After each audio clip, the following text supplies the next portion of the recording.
view Cinderella teams the same way I view like drugs, like or something, something over the counter from CVS. Like I'll take a little bit of Motrin, but I'm not going to take the whole thing of Motrin in one day. Like I don't want that much Motrin.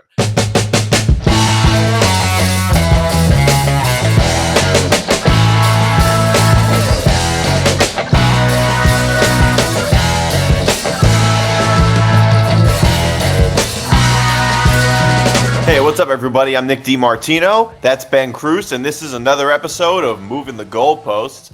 You can follow this show across social media at MTGPETP. You can follow the Empty the Bench Network across social media at ETB Network. You can follow me on Twitter at Nick DiMartBen, at Ben Kruse144. You can watch all Empty the Bench shows on YouTube.com/ETB Network. You can listen to all Empty the Bench shows on etbpodcast.com, and you can listen to Moving the Goalposts wherever you get your podcasts, and make sure to like and subscribe. And this show, Moving the Goalposts, is presented by Playback. Stay tuned for later in the show to find out more. Okay, so we have a lot to get to, mainly college basketball, and I don't know about you, Ben. People are really mad about the chalk. We have a very chalky Final Four. It's all 4-1 seeds, and a lot of people are not happy about this. I have a lot of thoughts on this, the chalky Final Four, as they say, with all 1 seeds, because God forbid that ever happens, that we get a bunch of 1 seeds. I don't know what your thoughts were on just having all 1 seeds in the Final Four, but it seems like a lot of people are like very upset about it and think, this is just the end of college basketball, because apparently college basketball is the only sport where we want to see worse teams in the Final Four than any other, rather than like the best teams that you can get. Yeah, no, I completely disagree for a lot of people that are upset. One, I think this pretty much came to show this year, Nick, that the SEC was the biggest dominant conference in college basketball. And, I mean, you kind of see why, right? Alabama, Tennessee, Auburn, a lot of these teams specifically are pretty much right there at the end. And, heck, God forbid, the 1 seeds are the 1 seeds, right? They are represented as the best teams. And, I think it's actually pretty shocking that we don't get to see this more often. I mean, that's why they call it the madness, because we've been seeing a shit ton of upsets, and we just didn't happen to see as much this year. And that's all right, because I think that come the Final Four, we're going to get some really good hoops. Obviously, Houston, Auburn, Florida, and missing somebody else right now. Come back to me. Who'd you say? Duke, Houston? Yeah, Duke. I forgot to mention Duke. Yeah. Okay, the easiest one to remember. The actual favorites to win the whole thing. Right. Yeah, so I just don't know, in terms of people, why are they so disgruntled and upset? Because they should not be shocked, right? I mean, Duke, you got arguably the best player in college basketball, Cooper Flack. Auburn, you got probably arguably the second best college basketball player. What's that? You have the second best college basketball player. Yeah, and Jelani Broome, right? Yeah. So, who, by the way, came back after being hurt last game, and he was phenomenal after the fact. So that even speaks more volumes. And, the other couple teams there, Florida. Florida is very mentally tough. And Walter Clayton, obviously, they're a really good execution team at the end of games. So another great team. And, of course, wrap things up, I'm always still missing that one team. Crap. Auburn? No. Who is Houston? It? Houston. Thank you. But LJ Cryer, right? Just an absolute bucket, right? So you look at these 4 teams, right? And not only they're really good 4 teams, Nick, you got 4 great college coaches. Bruce Pearl, obviously, with Auburn. John from Duke, John Shire from Duke. And, Kelvin Sampson from Houston, and whoever. Todd Golden. Yeah, so great coaches. So if you're really upset about it, then nobody's telling you to not watch. I mean, And then the thing is, too, is we've seen a lot of upsets that have happened, which have been great.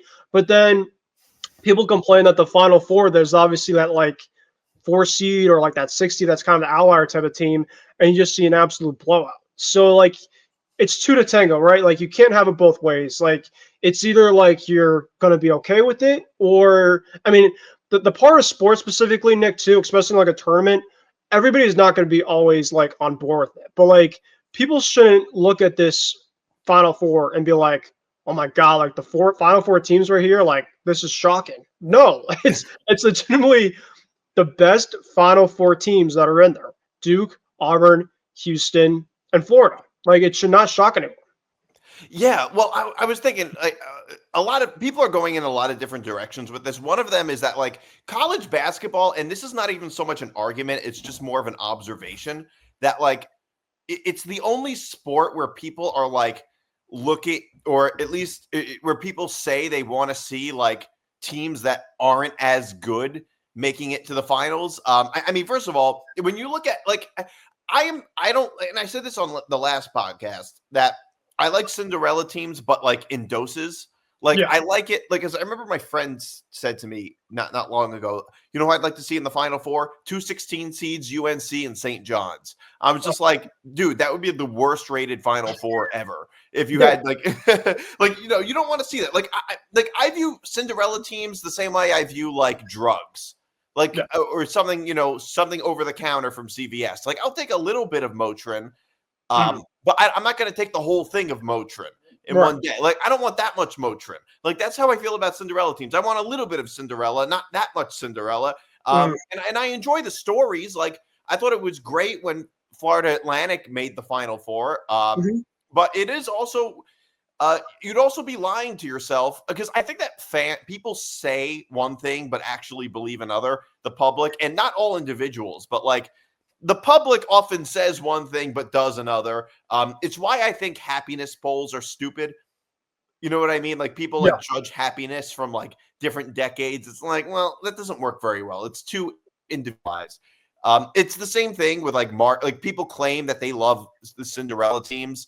But in you would think based on what the public says that they love Cinderella teams. But if you look at the actual ratings, when traditional, you know, favorites are in the Final Four compared to if it's a bunch of Cinderella teams, you know, that says something a little different, you know, like college basketball ratings are up. They're very good right now. It's not like, but if you had 4 16 seeds in the Final Four, the truth is nobody would really be watching. Now, it's every now and then it's nice to have a Cinderella team in the Final Four, but let's be honest, Cinderella teams are not what creates the best Final Fours. I mean, the best Final Fours of my lifetime were not all 1 seeds, but they were pretty chalky. Most of the time, Final Fours are pretty chalky. I mean, 2 years ago was the least chalky Final Four I can really remember. We had Florida Atlantic, a 9 seed, and San Diego State, who I think was a 5 seed, I think, or I'm forgetting. And last year we had NC State, which was an 11 seed, one non-top 3 team. But most of the time, like most Final Fours, the best Final Fours of my lifetime have been really chalky. Like in reality, that's just what it's been. The best Final Fours. And if you think I'm lying about it, do you think that like a Final Four with like 2 Cinderella teams in it?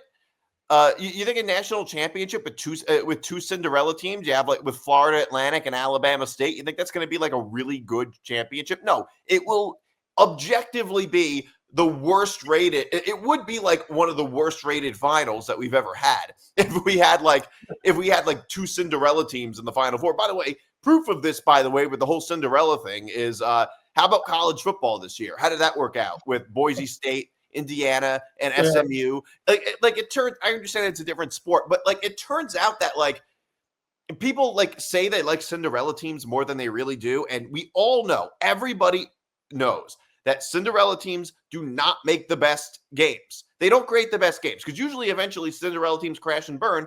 The other thing is like a lot of people are blaming this on like NIL and things like that.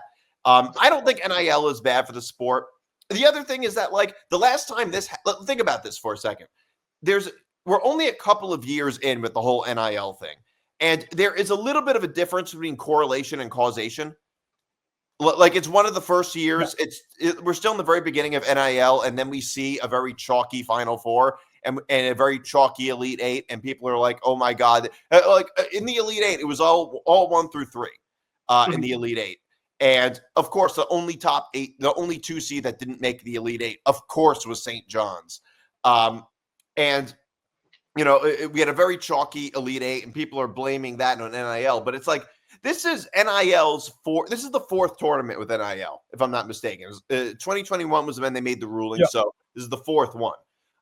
And 2 years ago, we had one of the least chalky Final Fours. We had San Diego State, and who actually beat Alabama, and we had San Diego State and Florida Atlantic as a Final Four matchup, and that was after NIL. So it's a little hard to make the argument that like, oh, it's just because of NIL. It's not like NIL came into place and then all of a sudden. Like there were no more upsets.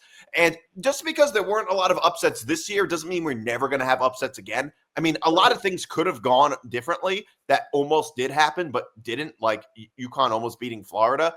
And it turns out these upsets usually are in close games. They kind of could go either way. It just happened to work out that way this year. There's so much about that. Yeah, you talk about Cinderella teams, right? And I think that's what it calls March Madness. I think the madness specific name part of it, I think at times get a little bit overblown for some people that are like, every single round we need to have a massive upset and just craziness, this and that. I think it's just more the fact is, like the Final Four is the Final Four. And like you're mentioning, you want to at least have, I would say, a 5 seed or less. So like 5, 4, 3, 2, 1, right? Kind of think about it that way. If you're specifically a higher seed above 5, that means that you extremely earned it, but you also had to get a little bit of luck on your side. Not knocking on that specific type of team, but like you were talking about San Diego State, Florida Atlantic, they had to get a little bit of luck, I guess, in a way, because it's like, shit, if you're like a 10 seed, I mean, you don't just get there just to get there. I mean, you just like, you look at, UConn last year, for instance, right? This was a team that had a starting 5 with 5 lottery picks.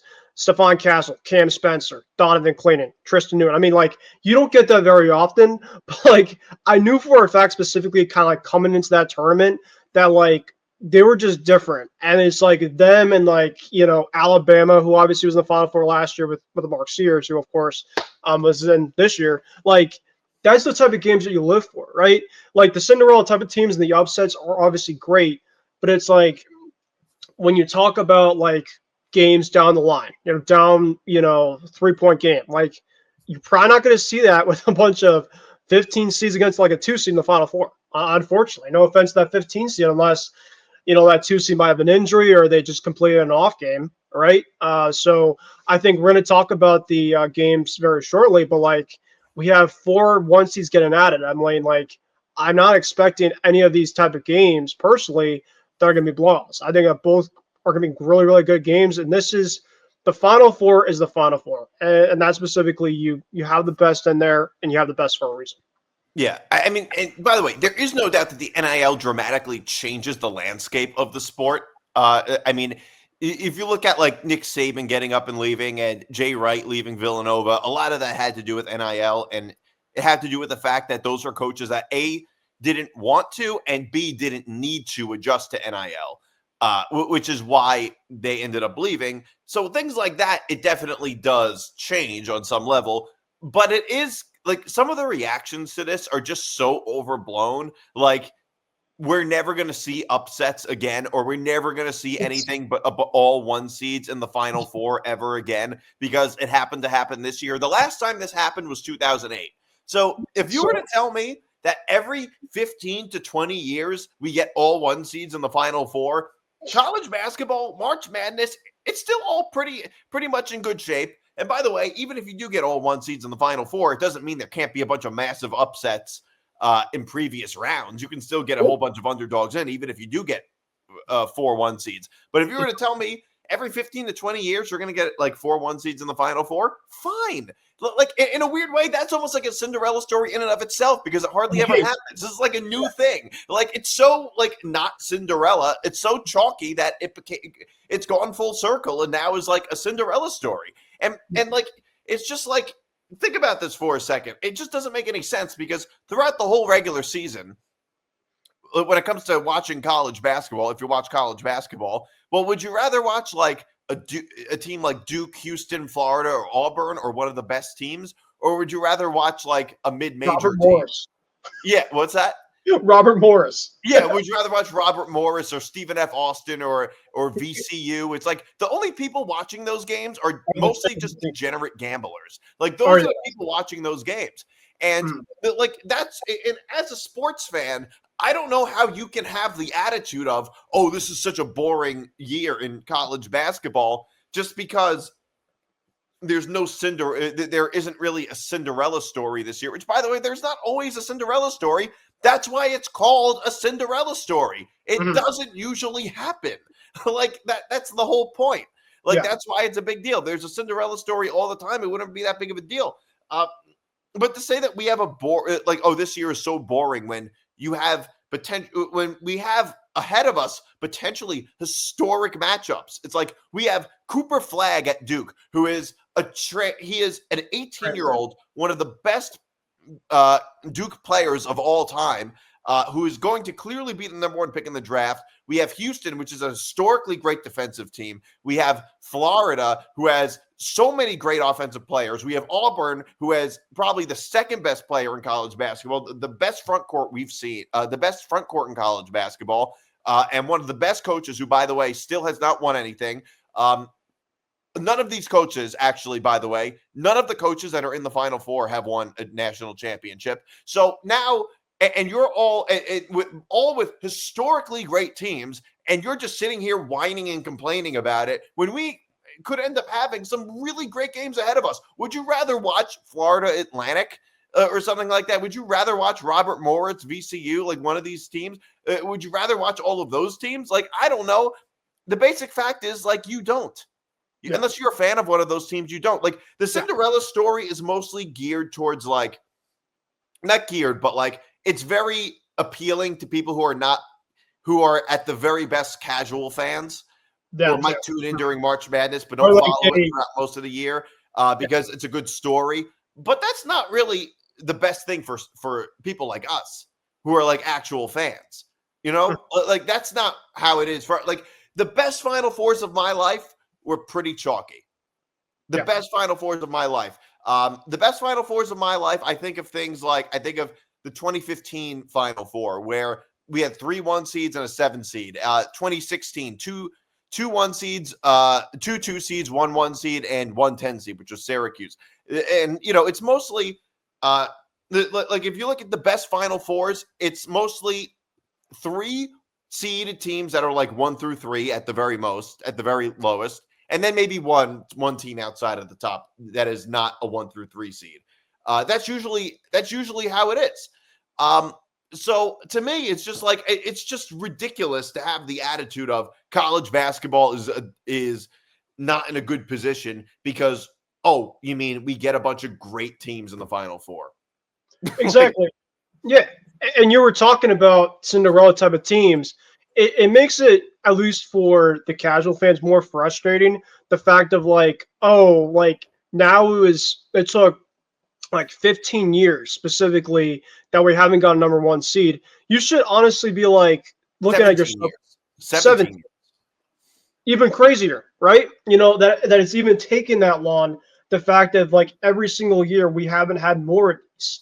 And now you want to have the knack of, oh yeah, like we can't have this right now. Like, no, like it's like I said, it's a two-way street. It's like, you know, do you want to watch great hoops or just decide to complain about it and just not watch the rest of it? Nobody's making you not watch, right? Yeah. And so I think like you were talking about, the real college basketball diehards are going to be looking at come Saturday for very good teams, and I think everybody's going to be very tuned into them.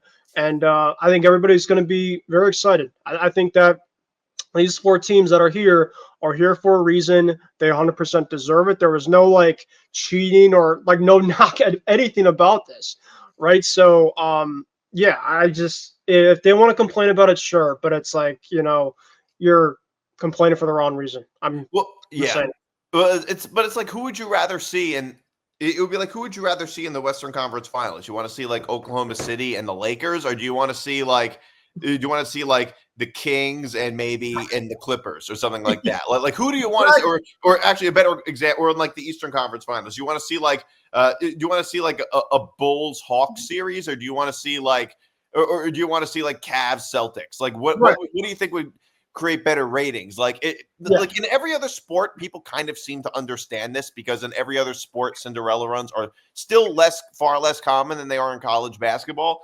And it's also my thoughts are also just that like when people complain about the results of sports in general, people talk about fatigue, Chiefs fatigue, Warriors fatigue, things like fatigue of like of dynasties, Patriots fatigue or whatever. It's like, okay, sports are a form of entertainment, but it's not scripted, contrary to what some people think. It's not scripted or anything. So the results are not going to be perfect every single time because you don't have a bunch of script writers engineering the whole thing. It's competition, so it's a little bit different. And realistically, that's going to happen at some point, I guess. But like I said, 17 years ago, there were 4-1 seeds. It was bound to happen again. Did you expect it to just never happen ever again? But like to me, this is such an overreaction to the whole thing. It's just like people complain about like seeing great teams. Yeah, like great, like that's such a bad thing. And part of it is that this is a good transition. It could have gone differently. It's not like it was so clearly obvious that this was going to happen. Florida survived Texas Tech. And Texas Tech survived Arkansas. So it's just like it could have gone either way. It was a lot of it was just boneheaded decision making by the lower seeded teams that resulted in them losing. I mean, we could have easily had Arkansas in the Final Four. Or at least in the Elite Eight, and they probably wouldn't have beaten Florida, but we certainly could have had Arkansas play Florida in the Elite Eight rather than Texas Tech. And who knows what would have happened if Arkansas, maybe they would have gone, maybe they would have beaten Florida for all we know. Florida's been doing a lot of surviving, it seems like. And I love Florida as a team. I really think they're a great team, a great offensive team. If you want to see a good offensive national championship, you got to root for Florida and Duke. I think that would be great. Florida, they survived Texas Tech is really how I would put it. They survived us. I mean, we had them. Yeah. We had them right on the ropes. I think it makes in terms of like I don't want to be looked at as like a UConn homer, but like it took like after winning back-to-back years, our freaking down year against arguably potentially could be winning it all. Probably the toughest deficit, but we made them pay for it. And then you look at Texas Tech. Florida is a team, Nick, and this is a really quick transition I was going to say until you go back, is Florida and late game execution, right? Texas Tech, UConn. UConn definitely I knew for a fact all year. Not a great late execution type of team. Texas Tech, same exact thing. They missed a couple of free throws. Florida absolutely answered it, and that was that. But it didn't seem like Florida was absolutely completely dominating the game, but they've been in this situation before that they took advantage of it, and that's what really good teams do. Yeah. Well, I was going to say Florida, like people talking about like the lack of upsets. It's like it didn't happen this year, but it very, very easily could have if things just went slightly differently with Florida when they played UConn and Texas Tech, and Arkansas could have beaten Texas Tech, which would have been another big upset. It almost seems like the biggest upset was McNeese beating Clemson, which everybody seems to forget about. And Clemson almost came back too, which made him like, okay. Yeah, well, but like the weird thing about Florida is that they're able to like win these games, and they haven't really played good games, at least not from start to finish in most of these games. I mean, sure, they played well at the end against Texas. In fact, they played amazing at the end against Texas Tech, but the point is they had to play amazing at the end against Texas Tech in order to beat them. Yeah. Like that's like, which I think is very telling. Like Florida, I mean, like Walter Clayton, Walter Clayton is a really, really good player. Gotcha. But, some of the, like in the game against Maryland, for instance, he was a non-factor. I mean, Florida just went to sleep the first half against Maryland and still ended up winning by an awful lot. I mean, like Florida, they're not really playing that. They're a very talented team, but they're not even really playing that well in most of these games. It's just like, whew, they got past that. Yeah, no, I mean, Florida, the only blowout that they really had the whole entire tournament was against Maryland, and it was a team in Maryland that legitimately took a buzzer beater against a 12-ranked team. So, Florida, I'm not obviously giving them a knock because, like I said, they're the number one seed. They got there for a reason. But, like, we talk about specifically all the one seeds being there and people want to complain. Like, it took a lot of, I'm not saying getting luck, but it's more the fact of like you're the one seed. You pretty much have probably been in this situation a lot throughout the regular season, and some of these lower type of seeds, specifically that maybe just got very careless, or they were. When they look at like a number one type of team, and it's like we're so close, and it's like you have like a 2-3 minute stretch where it's like you completely forget how to play. Well, yeah, of course. Like a team like this is going to pay for it, and that's what they've been doing. So I just don't know specifically, Nick, and obviously we could talk about the Final Four teams. I don't know if they can be doing this against Duke, against a type of team like that. But they've been fortunate enough at least to get through this patch without obviously hurting them right now. Yeah, well, they can't play they can't play the way they did against Texas Tech and against UConn and win and beat Duke. There's no way. But at the same time, when Florida is on fire and they're lights out from three, they could be unbeatable. Yeah. And Florida is the team everybody was like really hot on, by the way. Everybody was just like, oh, Florida is going to win the whole thing. They're a tremendously talented team, tremendously talented, but the ending of that game was just so crazy. And Texas Tech really just kind of blew it. Exactly. I think they went on Florida went on like an 18-3 run, like the last 3-4 minutes of the game. I know Texas Tech, very similar actually like to UConn, which in the second half for UConn, they had 2 3-point fouls that they missed a couple free throws on, at least both of the players, Solo Ball and Aiden Mahaney. And so I think UConn lost by 3 in that game. If they at least hit maybe a couple free throws, and there was one, they were up by 3, I think, with like 2 minutes left, Solo Ball, and went off his foot or something. They tied it, and then, UConn didn't really kind of capitalize then. Texas Tech, the last 3 minutes, there was a kid that missed a couple free throws, and that was that. So it was like a woulda, coulda, shoulda type of thing that just never happened. And, obviously if they play a team like Duke, I just feel like specifically the margin of error, that's the biggest thing, Nick, about this tournament. The margin of error when you're playing a team like this specifically and you get way too caught up or you just have a couple big mistakes, it was a 10-point lead. Well, not anymore because you obviously just beat yourself mentally. And that's the big thing about this team is they've been able to it's hard to put them away specifically. They just have so many tricks up your sleeve. It's like, oh yeah, we'll give you a 10-point lead. Let's see if you can hold on to it. So far, nobody's been able to take advantage. Well, college basketball, it tends to be very hard for teams to make big comebacks, unlike in the NBA, because most college basketball teams have bad shooting. Yeah. Maybe if they're lucky, average shooting. There's very few teams in college basketball where you just you don't have a lot of Alabama teams where you just have some guys that are just lights out from three sometimes, like Mark Sears often is, or Florida too. By the way, in Florida, by the way, another thing I want to talk about with the chalky Final Four and everything, just to go back to this for a second. If you look at all the teams that we're talking about and all the games that we're recapping in the Elite Eight, all of them include an SEC team. Isn't that interesting? All of them include an SEC team. So half of the Elite Eight teams are SEC teams. I'm old enough to remember when SEC basketball was Kentucky, maybe Tennessee, and usually a bunch of teams with a bunch of fast guards that couldn't shoot. That's usually what it was. That's what SEC basketball mostly was, Texas, from what I could remember. And now the SEC was not even arguably the best conference in college basketball.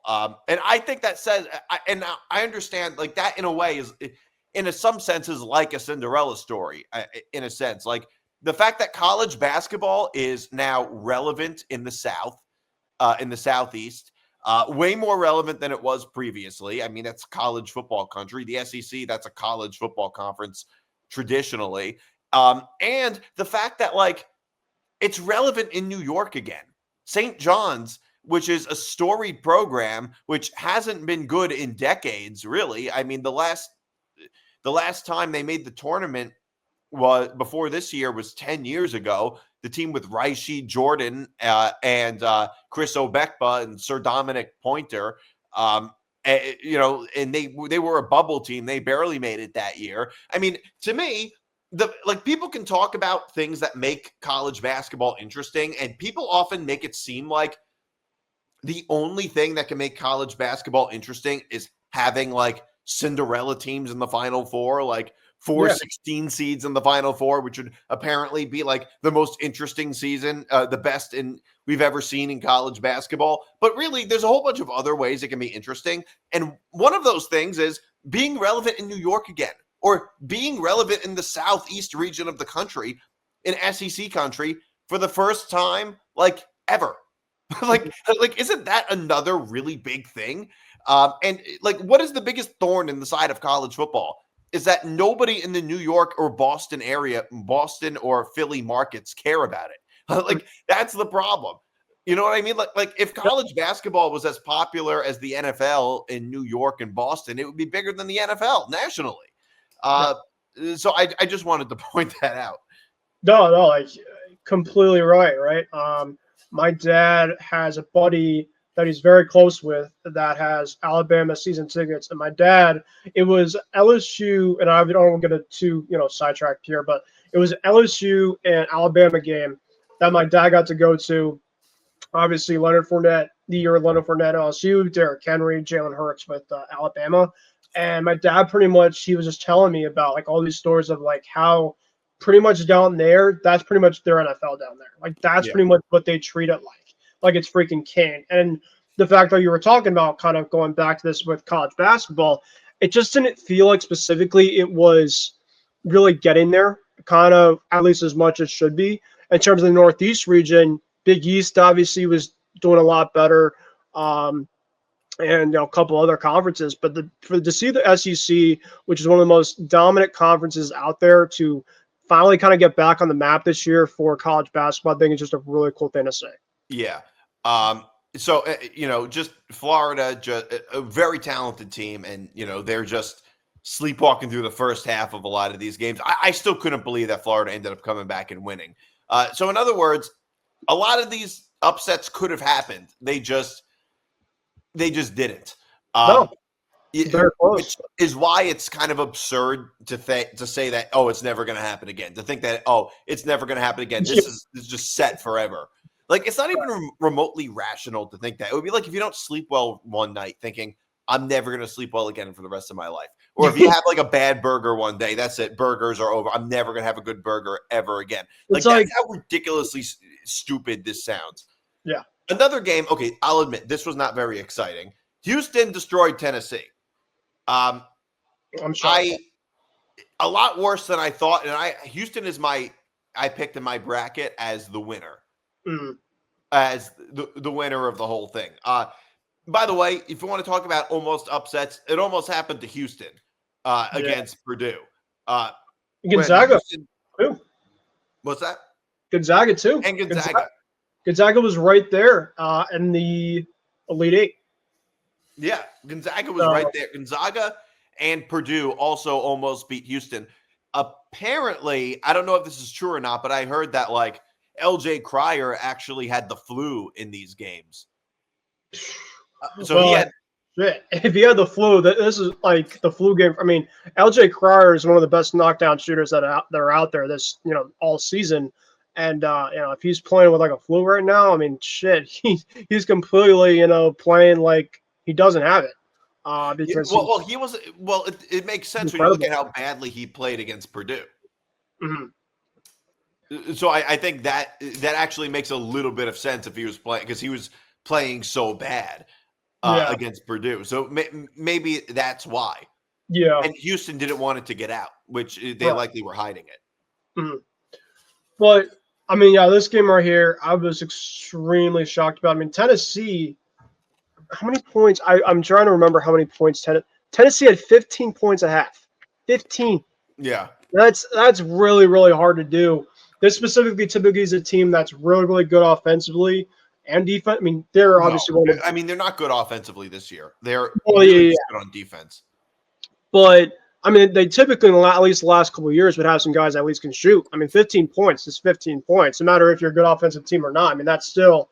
I mean, Houston, yeah, I get it. Like they're one of the best defensive teams that is out there, but that was the biggest part of the game. I mean, you can't in one half of college basketball if you have less than 20 points, let alone 30 points. You have 15 points in one half, Nick. You know, no matter how great of a team you're going to be, typically it's not going to get the job done. Well, Ziegler had a terrible game. The only guy who actually put up double-digit – the only starter who actually put up double-digit points was Lanier, Chaz Lanier on Tennessee. So most of the players – what's forward? that? Is he like their forward or center? No, he's a guard. Okay. Yeah, he's a guard. And he's the only guy. And then some guy on the bench named Jordan Gainey. He came off the bench and he put up 17 points. But Tennessee, they're not an offensive team. They're mostly a defensive team. A little bit like St. John's, but in the SEC. SEC St. John's. Yeah, like an SEC St. John's. Right. SEC Johns, you could call it, in a sense. Yeah. Which is what Tennessee kind of was this year. But Houston, I mean, these are two of the best defense.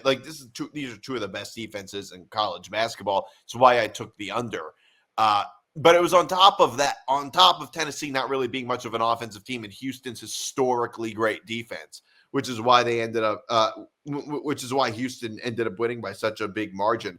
But Houston, they can beat you in so many. They're a lot like Florida in the sense that they can beat you in so many different ways. They have a whole bunch of players that they can use to beat you with. And Houston's good just in multiple different facets that they can beat you. Yeah, they're completely very similar, like you mentioned, to Florida. I'm very curious to see what the line was for this game. I mean, I'm definitely assuming between it was 2.5, but it was 3.5. It was 3.5, but went down to 2.5. Yeah, so I mean, God, the fact is, don't worry, they covered. Yeah, Florida did not cover, but Houston covered. Yeah, by a lot. Yeah, right. But yeah, I think most people kind of had a feeling that Houston was just a much more balanced team. But I just think that, they obviously weren't the best offensive type of team. So they obviously didn't shoot great. And that was kind of it. Like they just, Houston was just completely the better team. And that's why they're here. But Tennessee, I got to give them a lot of credit. They were a very, very good team all year. And, like you're talking about St. John's, which was a team that unfortunately got knocked out kind of early and often. You talk about it, upsets and stuff throughout the show. This could have been potentially a team early on throughout the tournament that could have been bounced because, like you mentioned, they're not great offensive shooting type of team. But another thing, too, is when you're a higher type of seed, also is the overall region that you're in terms of a lot of the teams specifically that you might be in because maybe Tennessee is maybe in potentially like another region and they got bounced earlier, right? You just never know. But they were a great team for a reason. And, I mean, that would just kind of happen that way, right? Yeah, another game, which was also not very good. Duke destroyed Alabama. I got to tip my cap to Alabama. Of course, the season ended badly, but at least Alabama lost to a 1 seed when they were a 2 seed, and it better than St. John's losing to Arkansas. But this game wasn't even close. Mark Sears played a terrible game. Mark Sears he was really off. He went 2 for 12 from the field. What about from 3? Because he went 1 for 5 from 3 after 10 threes. I mean, listen, I think somebody was asked. I think it was actually the other Nick that was asking me, he's like, do you think that this Alabama team is going to, have a regression after the game that they had? Of course they're going to. I mean, they had, I mean, listen, Alabama's a great shooting type of team. No, don't get me wrong, but they had like 23s. I mean, college basketball, you just never see that, let alone the star player had 10 threes already as itself. Like that just doesn't happen specifically. I mean, Alabama definitely could have still won this game, but like I mentioned, Sears only had 1 3. Yeah, Uh, they went 25 for 51 against BYU. They shot 51 threes, which, by the way, has a lot to do with the opponent. BYU is similar to Alabama. They have a great yeah, offense, but no defense. yeah. That was very much a product of the team they were playing. Yeah. No. I completely saw what BYU's like 3-point percentage defense was after the game. I'm like, well, it kind of it kind of explains it. Like they let people open left and right, but still, like I had a feeling that Alabama was at least going to keep it close, but like Duke is just like you talk about balance, right? Cooper Flag obviously kind of leading the way, but they have other guys too. I mean, Tyrese Proctor has completely just been an absolute, stud all tournament, and just they could just beat you in so many ways, and that's why specifically when we talk about all these number one seeds, every team specifically is most of them are fairly balanced. Houston, Auburn, Duke, and Florida, and that's pretty much it. Yeah, and by the way, Cooper Flag didn't play a good game either. Like he really did not play a good game, and they still killed Alabama. It says, For Alabama, the season just came to a screeching halt. yeah. Uh, Well, I mean, there's also some teams too that just kind of run out of gas. It happens. I mean, it's really hard. I think to get to the championship. It's what 7 games, 8 games, 6 games, between 6 and 8 games. I mean, your body specifically gets taxed a lot, and it's not like. I mean, I would say, I guess outside the Sweet 5 16, games usually 64, 32, 16, 8, 4. So 5 games really. but yeah, To five, make six. it unless you have to play a play-in. Right. But like you can kind of get the overall feel of like it just taxes you a lot, and you just run into a team like like you're talking about. Alabama just ran into a much better team, and they happened. That was it. Yeah. Yeah. I also wanted to talk about Auburn beating Michigan State.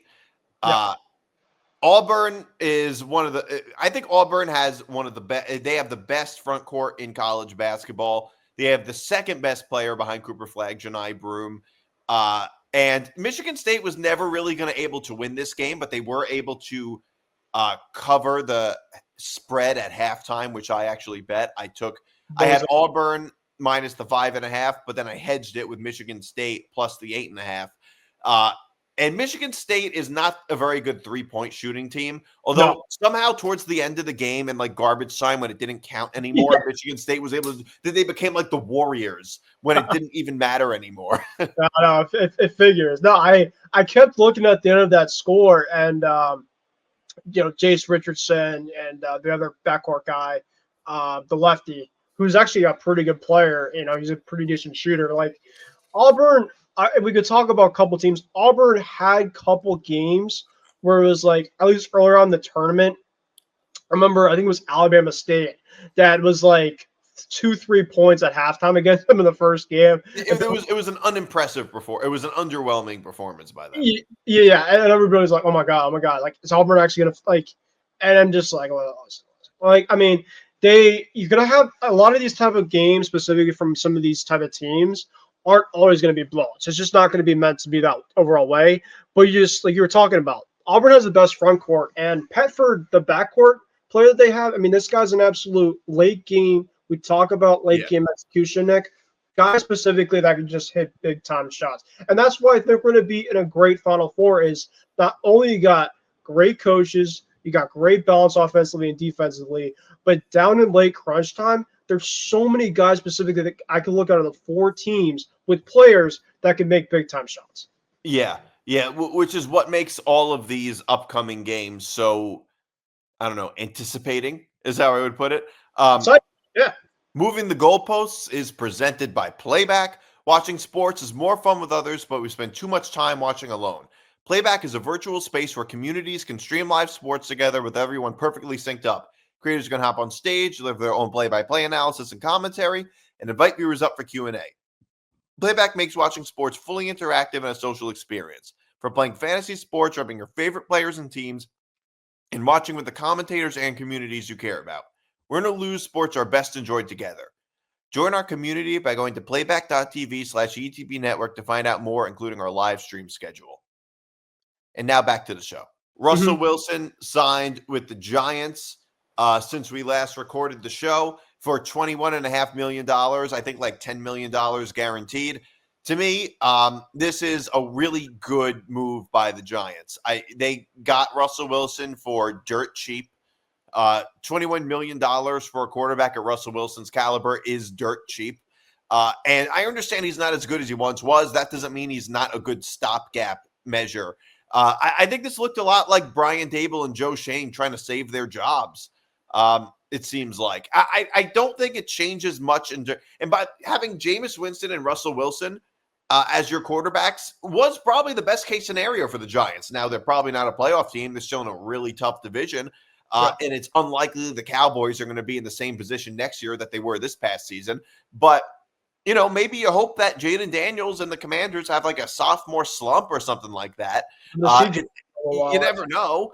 But this was a good move for the Giants because the Giants also want to be kind of relevant rather than like, even if they're not a playoff team, they don't want to be bad like they were last year. They don't want to be terrible. They don't want to be the laughing stock of the NFL anymore.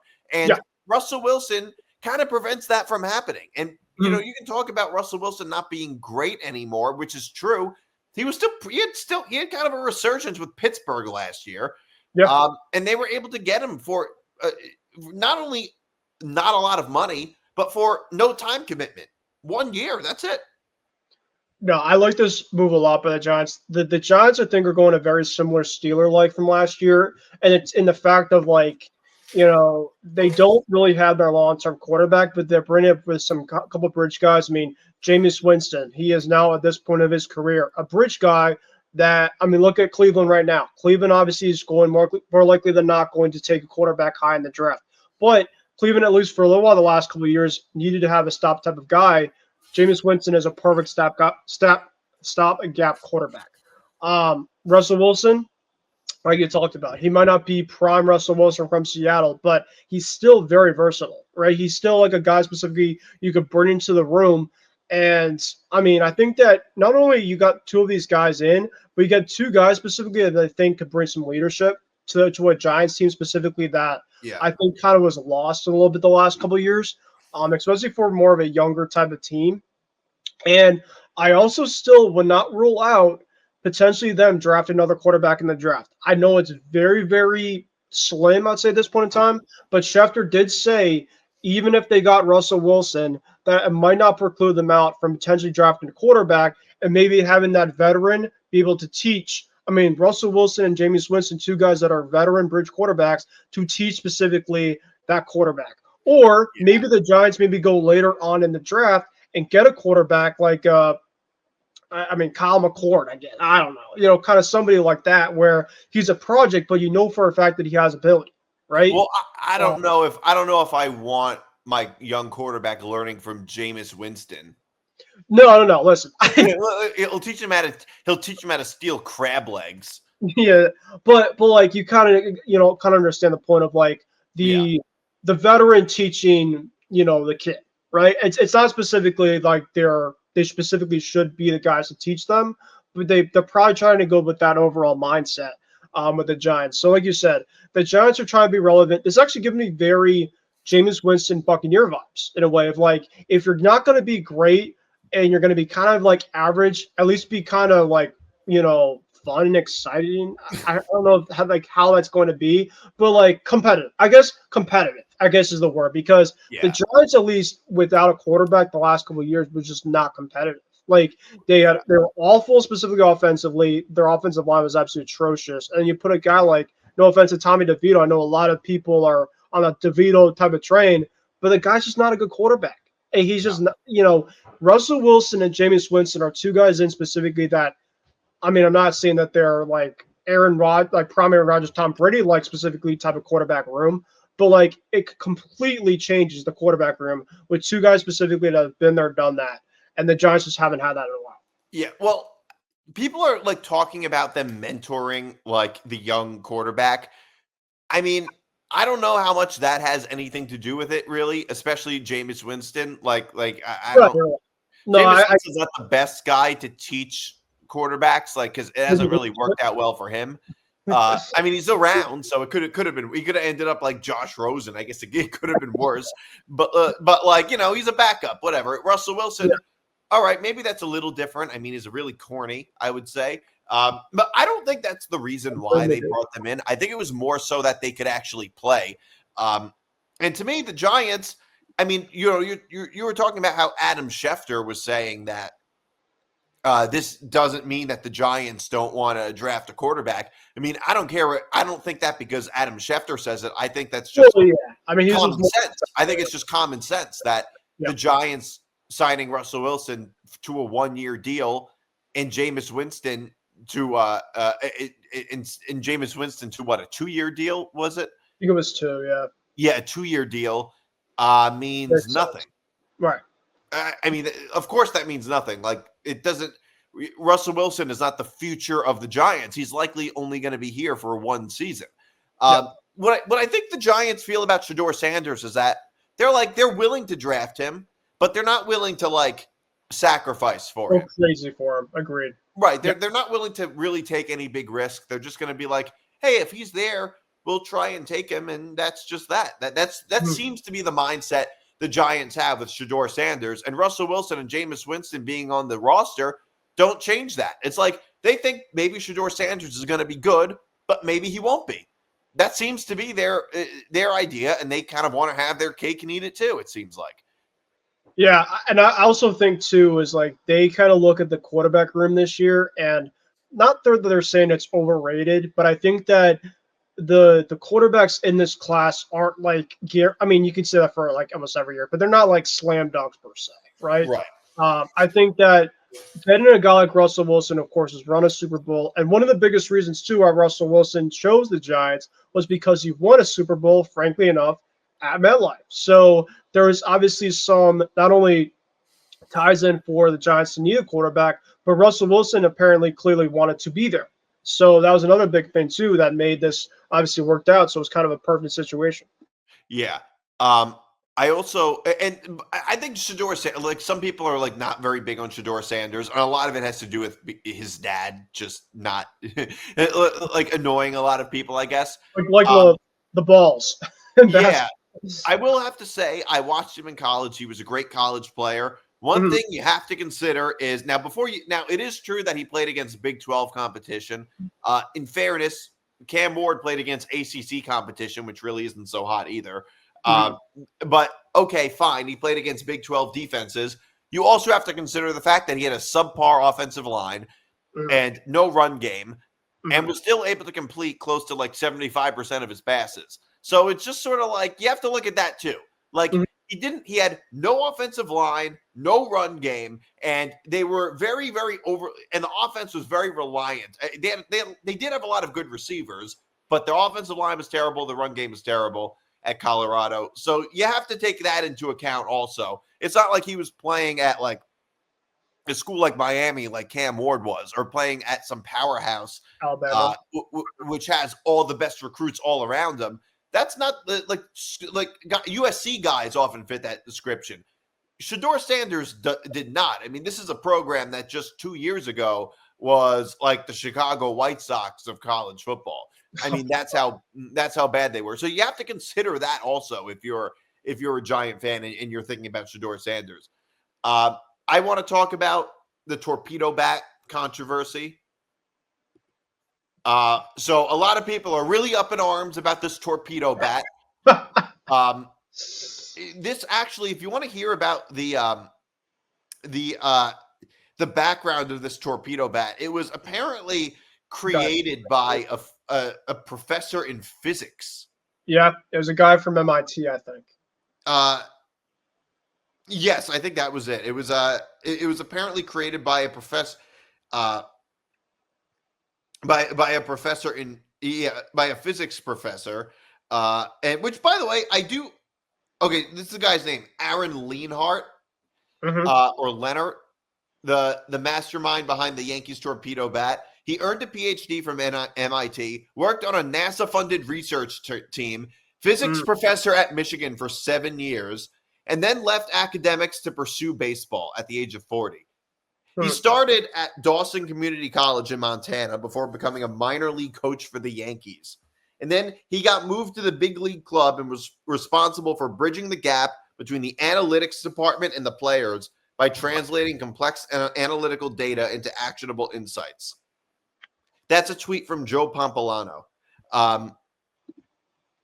So one thing I have to point out is, why is baseball so affected profoundly by nerds? Nerds have like taken over this sport. Like, what is it with like how come, like we hear this about like Moneyball all the time? It's nerds that are just changing baseball right now. Yeah, I mean, listen, you know, I know the Yankees hit 9 home runs on Saturday in their 20-9 victory against the Brewers, and I didn't get to watch the game fully at, you know, full detail because I was working. But after I got out of work and I saw a bunch of tweets specifically talking about this torpedo bat, I'm like, there's something a little bit fishy or something that I'm going on, you know, that I didn't really know much about. And then I kind of run kind of more into it. I'm just like, oh, like this is completely legal. It's really just what it is. It's just really the shape of the bat is just a little bit bigger, just kind of in the out part of it. But the biggest thing about this, Nick, is the MLB has to be able to approve these overall bats before the players obviously start to, you know, play with them. So, and which they did. They are approved yeah, of. they approved obviously the bats, and I already kind of saw like other teams, like the Twins, of course, yesterday, the Rays, and the Red Sox too. Apparently, try them out in spring training. So apparently, and listen, like I'm obviously a Red Sox fan. Like I'm not going full, you know, oh, Yankees are cheating this and that. Like, listen, anybody can use these type of bats, and I just think that, you know, you talk about the guy had some Yankee ties kind of already to it. You know, the Yankees obviously kind of found this out, and then the Yankees, Aaron Judge too. There's not many guys specifically on the Yankees that are using it, so it's only apparently for guys specifically that have bad barrel rates or something.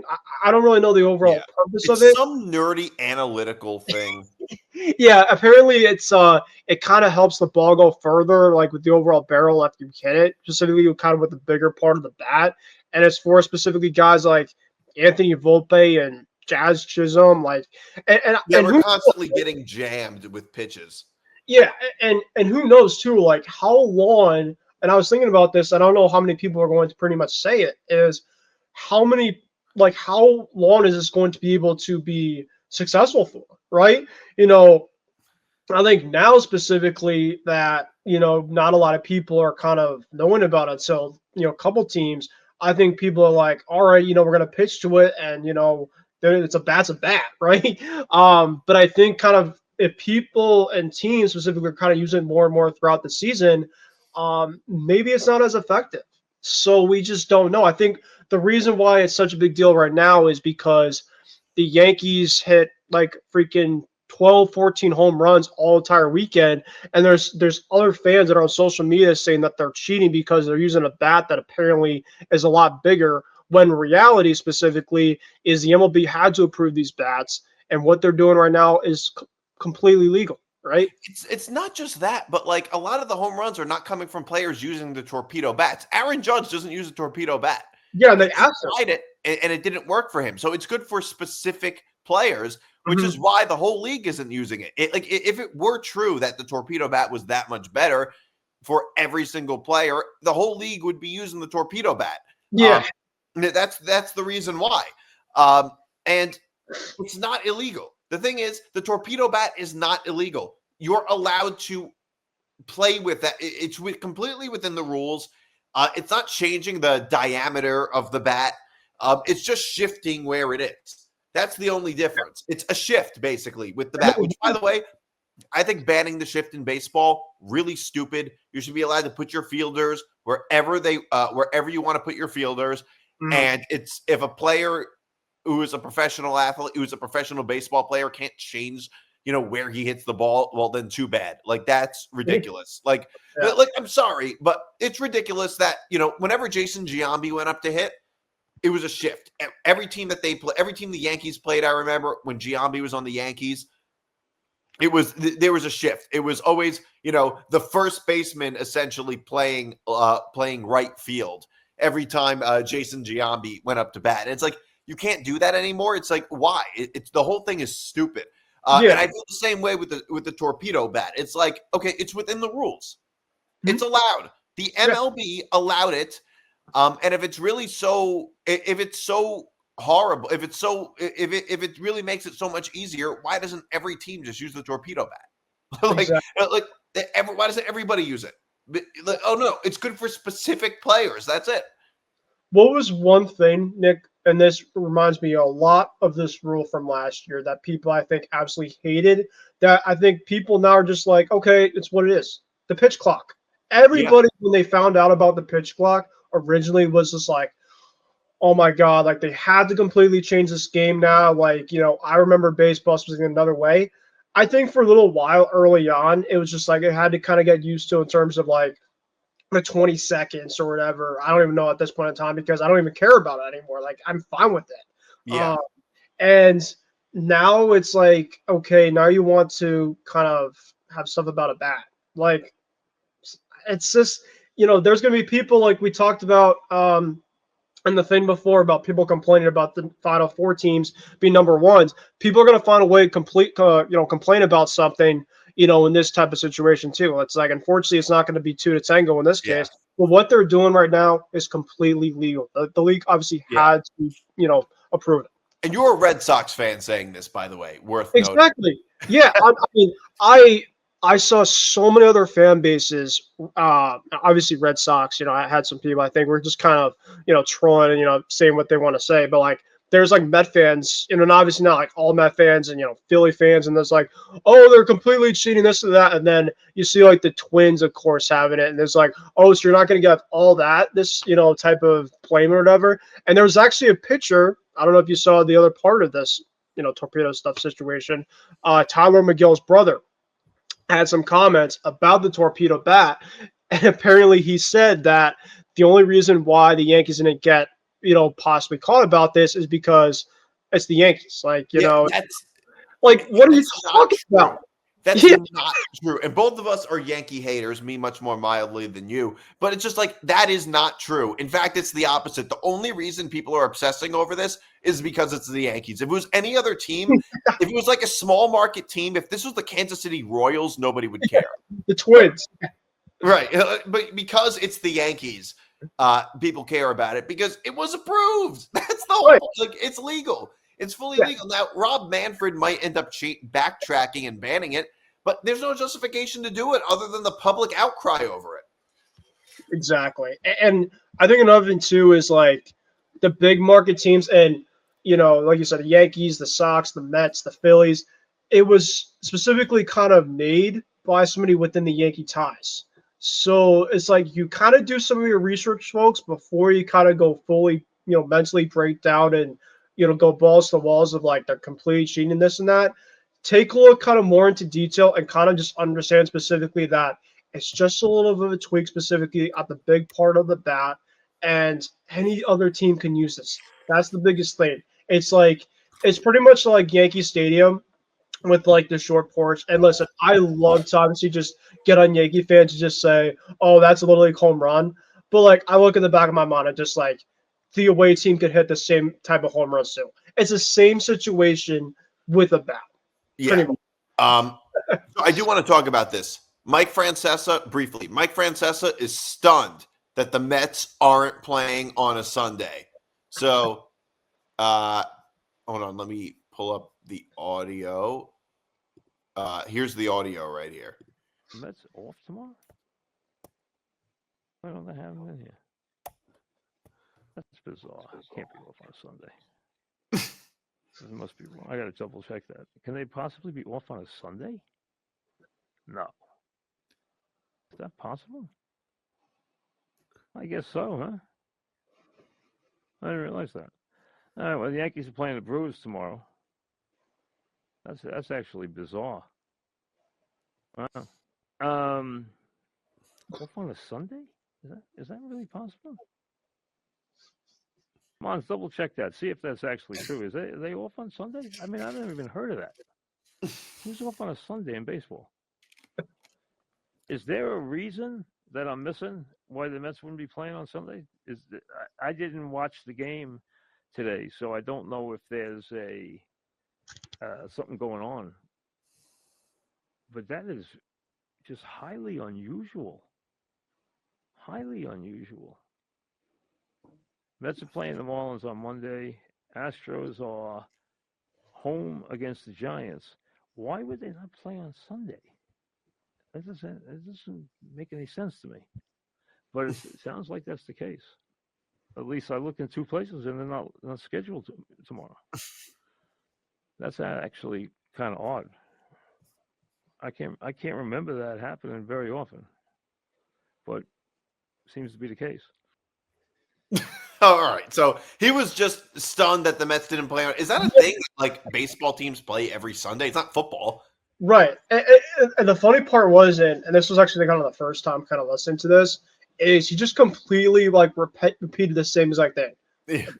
Mets are playing on Sunday. Like, okay, right? Yeah. Why weren't the Yankees not playing on a Friday after opening day? Right? It's like it's a day, brother. Like, you know, it's not that deep. It's not that deep. I mean, he kind of made it out to be like it was a complete like I guess I don't know, threat or something. Like he's just like the Mets aren't playing on a Sunday. Like guys, like, you know, the schedules are the schedulers, and I mean, yeah, I'm not obviously disagreeing with them. It's kind of odd that they didn't play in a 4-game series, but like he made it seem out to be like it was completely like over the top of like the MLB is, why are they doing this? And it's like, brother, it's like 3 or 4 games in March and April baseball. Like I mean, maybe it was like the playoffs or something. You could be like, so the Mets aren't playing Game 5 on a Sunday night instead of making it to Monday. Okay, like I understand that. Like, you know, you have a possible point there. Like people obviously are going to be more around on like a weekend than not. But this is the first 4 games into the season. Like, yeah. I don't get that. I didn't know that was a thing. Yeah, so it's really just not that deep. All right. Yeah. On that note, that's our show today.